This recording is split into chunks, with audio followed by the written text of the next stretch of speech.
Welcome to the Underground. Turn me up, bitch! My Little Underground with Peter A. It's My Little Underground. I'm Peter A. Today we have yet another Seattle-based artist. Last week we talked to Mountain Fog, and today we're talking to Star Party. And they have a brand new album, Meadow Flower, and we talked up haunted Airbnbs, what their tour is going to look like, because they're coming to the East Coast sometime later this year when it gets cold.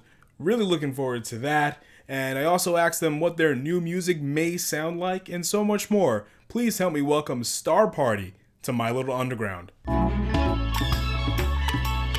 Your project, right? So did it start before isolation or while y'all were locked down due to the initial wave of COVID? That's when you said, okay, let's be a band.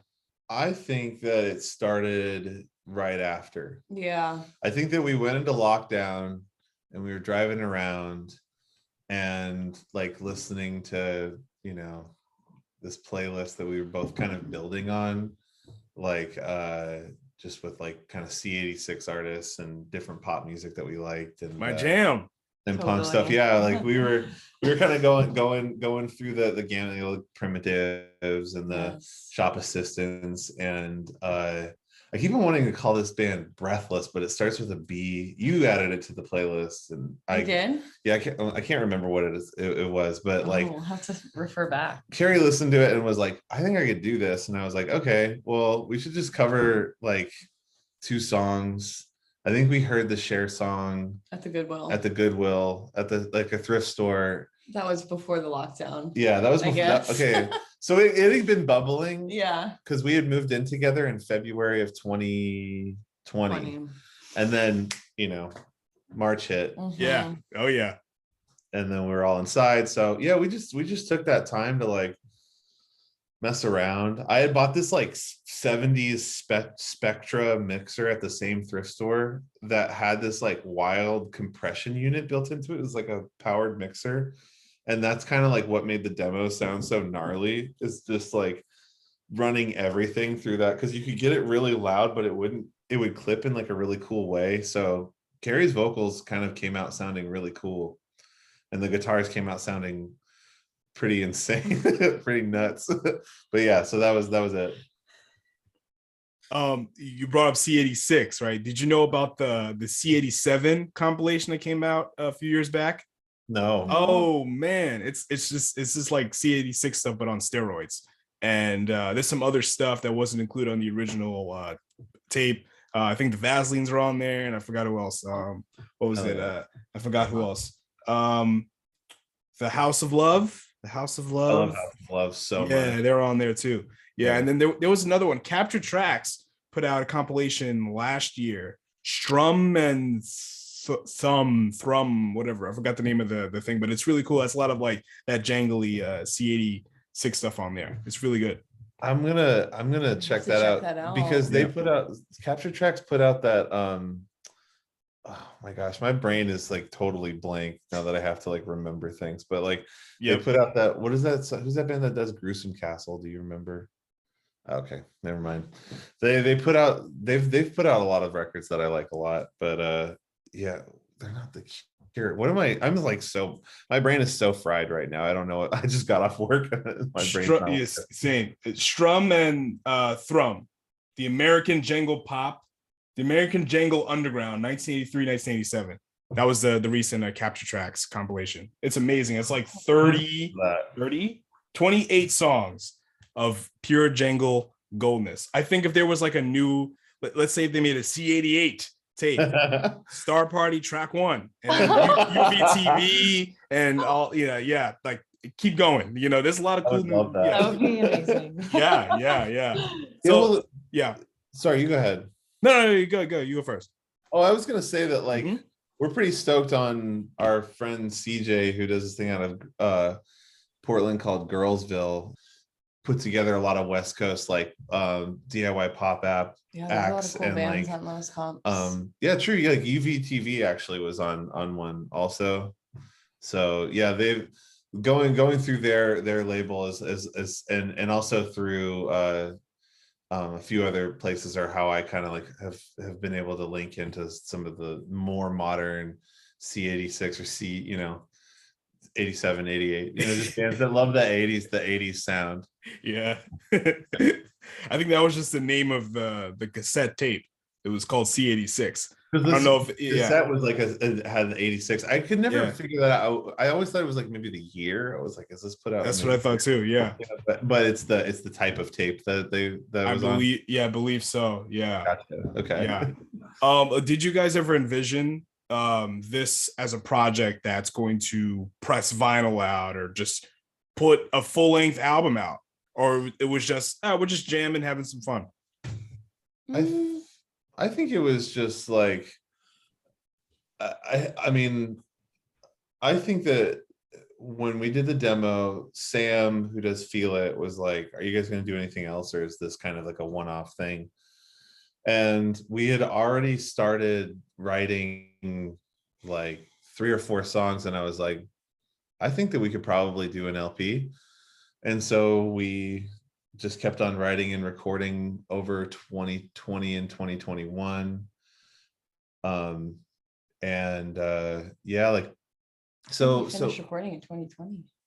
No, we finished recording in 2021, right? Didn't we? I can't remember. It's kind of hazy. I think we finished recording in like maybe March or April of 2021 of last year. And so I mean, I think that we definitely write songs pretty quickly. And so after Sam was like, do you want to do this? I was like, sure. And then Tough Love from England hit us up, and they were like, are you guys going to do a record? So I think that if the labels hadn't asked us, we would have probably just been like, here's another demo tape. Definitely. But since the labels were like, do you guys want to do a record? We're like, yeah. Because I mean, Carrie does all the large format visual art stuff, and like it's cool to be able to, for me to like work on the music, kind of like doing all the instrumentation and sort of like the recording and editing side of it, and then Carrie does the visual side of it. So doing a record was an awesome opportunity for us. More than just a quarantine project. You guys really wanted to be a band. Yeah, which has been fun. Yeah. I'm glad. It's really cool, because during COVID, I started like a wrestling podcast with my brother. We formulated the idea before COVID hit, but then COVID hit, and we were just like, okay, let's just record more then. We just that's it. Let's just keep going. We can't do anything else, so fuck it. So the recording of Meadow Flower, was it at your home together, or did you go to a studio at any point? Everything was at our home. Yeah. Well, except for the guitars. The guitars, I went over for a one day to my friend's basement, and he just operated as the engineer by hitting record. And so he just recorded all of the guitars, which was like, we've been rehearsing it so much that like I think that just took one night. So there was one night in a basement, and then everything was in our living room. Oh, well, except for we did do a few vocal tracks at a very haunted Air Bnb. We did. What? What was that like? Please elaborate. You can't just I'm not gonna let you go with that. Just we had a little bit of like a ghost encounter, and I feel like we maybe piqued the interest of the ghost with our music. Yeah. Because when we were sleeping that night, at around 3 a.m, Ian woke up because he felt like someone was pushing back his legs, and then we had to turn on the TV to get back to sleep because he was so scared. He thought someone was in the room. Yeah, it was scary. And then we turned on the lights, nobody was in there, and then like we went back to sleep, and then a half an hour later I got up. Well, I felt someone kind of touching my toes, and I opened my eyes, and then I saw this kind of older like white man that looked kind of like hick, and he was like bald, and he was like, I didn't hear him, but he was like doing like a gesture to me, like he was singing like how opera singers sing. Yeah. They like do the motion with their hand, and it's like super dramatic. Yeah, that's what So And I thought it was my dream, and I kept rubbing my eyes, and he was sticking around. It was like really crazy. I know that kind of sounds fake. wasn't he? But I don't know. but he was he wearing like a green shirt? Yeah, he was wearing like a John Deere kind of like. I think he was trying to Shirt. show us that he could also sing. Maybe Yeah. he like wanted. I on think the he record. was like a silly guy who wanted to join in on the fun. Yeah, he was like, "Oh, you guys are hanging out." And I Yeah. cannot say no to that. Yeah. Well, then we asked I emailed. I was like, oh, I got to email the owners and just be like, look, we're in no way complaining, but is this haunted at all? And then they were like, we've never heard anybody say it's haunted. So I bet they thought we were going to ask for a refund yeah, true. because of our experience. I took a staycation in New York City, February 2020. And in my hotel room, like the first night I was there, I thought somebody was in my room going through my drawers. That's how I felt like. But nothing was stolen or nothing like that. But I thought like somebody came in my room. It felt like someone was in my room like last night. It was so weird. It was so strange. I felt a presence in the room. Yes, Unbelievable. absolutely. It was I crazy. totally believe in all that stuff. I used to get tripped out on it, but now I feel like I've had so many. I don't know if like it sounds like maybe like you're sensitive to the spirit realm. Yes, you must be. But like I feel like now I can sense whether it's like a kind of like a malicious presence or like a kind of like a what is it? Like Funny, this guy, silly. yeah. If not- they're silly or if just they're malicious. sweet, yeah. Did it feel? Neutral. Yeah. Did it feel malicious or did it feel kind of like confused? No, it was like it wasn't like scary. It was just Mhm. like it felt like somebody was like maybe it was like a maid. Maybe the maid came in and just Oh, gave me some word. towels or something. But Oh, it- yeah. I Maybe. felt like somebody was like in my room, like in my bed, like going through drawers or whatever. Maybe putting a Bible in there or some shit like that. Yes, Oh, yeah. maybe. Oh my gosh. Maybe they were reading the Bible. Yeah. Yeah. or trying to do an exorcism on me or something when I was Exactly. sleeping. Like, yeah, do something on you. Oh my god. Getting all the bad spirits out of me or something, Yes. something like that. We need a Long Island medium present for this podcast. So let's talk about vinyl for a second, because you guys have vinyl for your new record, and like in 2021 there was a lot of like vinyl delays for independent artists, and I know this firsthand because I've bought some records from independent artists and crazy delays, which I didn't have a problem with because I knew what the world was like, so I didn't give a shit. Yeah. Whenever you get it to me, you get it to me. But it's gotten to me, which is important. So have you two experienced this through your artistry and through buying records for your personal library? Well, the record was done in April. Like, it was Yes, completely mixed and ready to go. People last received year. it before it was out. No, I'm trying to say that like Oh, never mind. That's it like the turnaround was not quick. Like we were done almost 8-9 months ago. okay. That's Wow. true. And so the record could have been out. I mean, I feel like if it was 2018 or 2019, the record would have probably just been out by like October or maybe November. But instead it was, put out this month. It was put out this month. I was for some reason thinking it was April, but it was put out this month, which is good. It gave us a ton of time to like make 3 music videos, which really helped like, create stuff for people to interact with other than just the record. But yeah, no, I mean like 8-9 months for a turnaround is pretty crazy, but it seems like it's standard now. If you record a record, it's going to come out in 8 or 9 months, so you just got to be constantly recording if you want a place in line. And I don't know. I don't think it's been delayed by anything that I bought that's been new.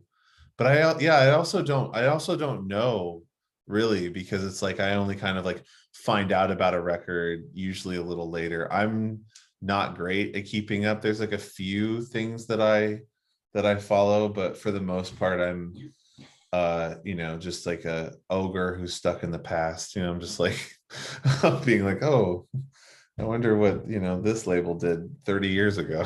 Like, but yeah, that's about it, is that our record was delayed by, was usually, because I mean it was usually like a 2 or 3 month turnaround before, but now it's like a sometimes 8 or 9 month turnaround. Or it But if wasn't. you were pop stars, as soon as your album comes out, oh, it's right there in record stores. Oh, Oh, for real. instantaneously. Yeah. It's insane. That's a whole nother thing for another day. We got to But get in line, man. yeah, way in the back of the line, even if your album was done 2 years ago.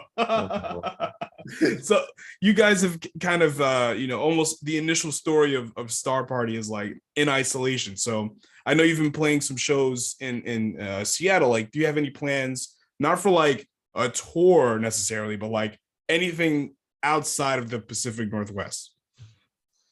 We're gonna be going on tour actually. Oh, okay. Yeah, we've built out a live lineup with some friends from this band from Philly called TiVo, and then also our friend from Portland named Tony Smith, who has played in a band. I think they played in a band called Nylon.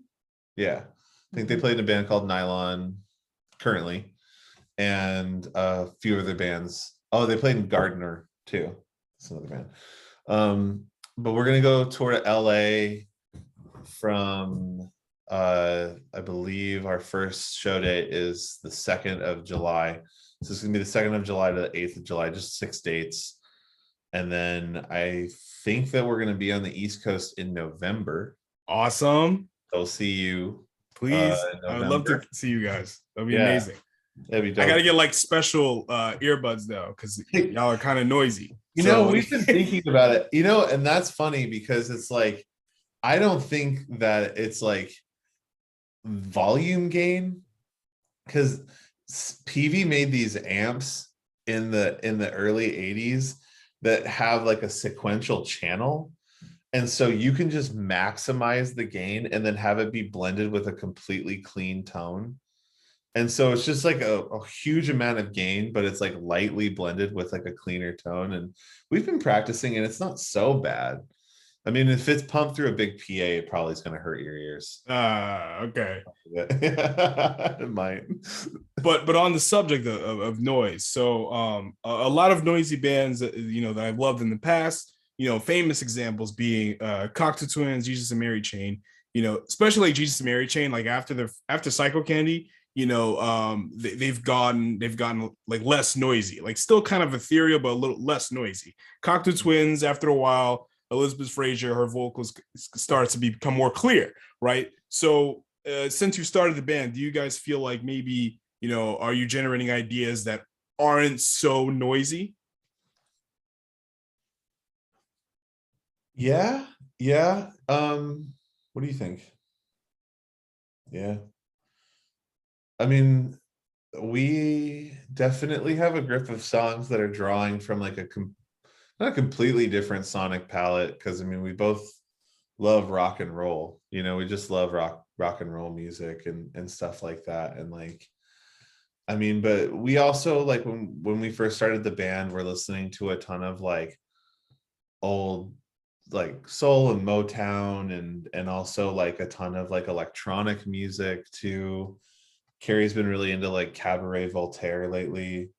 And I've been listening to a lot of like I don't know, just like tons of like more experimental stuff. So I always feel like noise has the ability for people to project onto it what's like in their imagination. Like we were talking to somebody the other day and they were like talking about the cymbals on the record, but there's no cymbals on the record at all. Like there's not enough, no cymbals been recorded, but since it's so noisy, they just filled it in with their mind. It's like almost like a mental trick of that. You don't necessarily have to like be that precise and be that like good at what you're doing. Sometimes you can be kind of more amateurish, you can be a little bit more sloppy, because there's such a blend of noise that people will forgive it.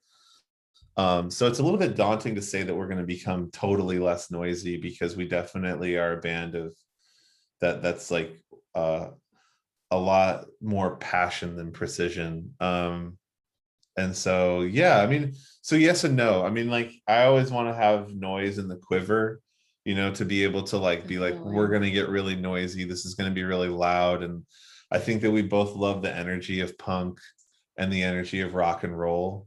And I don't know. I mean, in some ways it's like, like not having that energy there could really alienate people who kind of came to us because we have that energy is what I feel. But I do want to explore. I don't know. I'm scared. I think what I'm trying to say is that I'm fearful. Interesting. I'm like scared to not be like relying on this like aggressive music form. But I can't remember who said it, but somebody who was like thought when asked about their music was like, yeah, you can only kick people in the face for so long before they just get tired of it. You know what I mean? It's like, yeah, it's true. Sometimes it feels good when you're like, whoa, like fuck, this like so loud and so noisy. And then after like 3 or 4 albums of it, you're like, okay, I think I'm good. So yeah, I think we're working on some new stuff, but we'll always have some element of noise in the music. I listen to a lot of noise. So yeah. Yep, same. So in 2 years you two have been a band. How do you feel like you've changed as musicians or evolved as musicians, if you did at all? What, me? I think you've actually been the one who's been like, I mean, I think that, I don't know. I don't really know. I mean, I've had a lot of these songs for years. These songs that are on this record are probably like 6 or 7 years old at this point. So I mean, I think that I got them out of my system and I really want to like work towards playing something different. That's something a little bit more challenging and something with a little bit more melody, I think. And I was reading something recently that was talking about like this sort of like the spatial aspect, or I've also been like kind of interested with how like music can interact as like a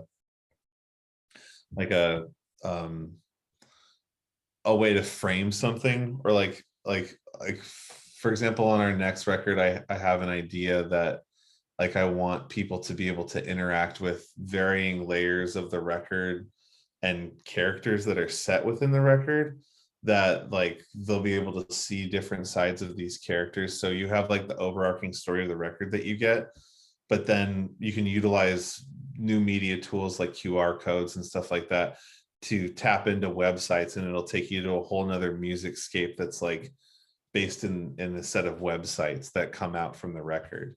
So you do have this sort of physical format that's a set story, but there are sub stories that you can kind of go into. A Star Party metaverse? A little bit. I mean, I think that like the way that we think and interact with the world is so different than it was even 2 years ago. I mean, it's like, we like really changed the way I think about the world and the way I think about the way people interact with music and media and space. So that's kind of how I've grown, I think, a little bit. You're singing. Yeah, that's true. I've practiced a lot. I think I've gotten a lot better since we first started. Yeah, definitely. Okay, Star Party, this is your time to plug. Share the new album. We have an Socials. album out on Feel It Records in the US, and Tough Love in the UK / rest of the world. It was out March 11th. We're gonna be touring in July on the West Coast, and we got Instagram at Star Party Rocks, Twitter at Star Party Rocks. Bandcamp is also Star Party Rocks, and hopefully see the Northeast in November, December. We're still figuring that out, but sometime around then. When it's cold again, I'll see Star Party in my neck of the woods. Exactly. That's cool. That's Yeah. really cool. All right, Ian, Carrie, thank you so much for talking with me. Thank you and, so much, Peter. It was great to yeah. talk to you. Yes. Anytime, y'all. Yes. Have Thanks a for great having us evening. on. Bye. You too. Bye-bye.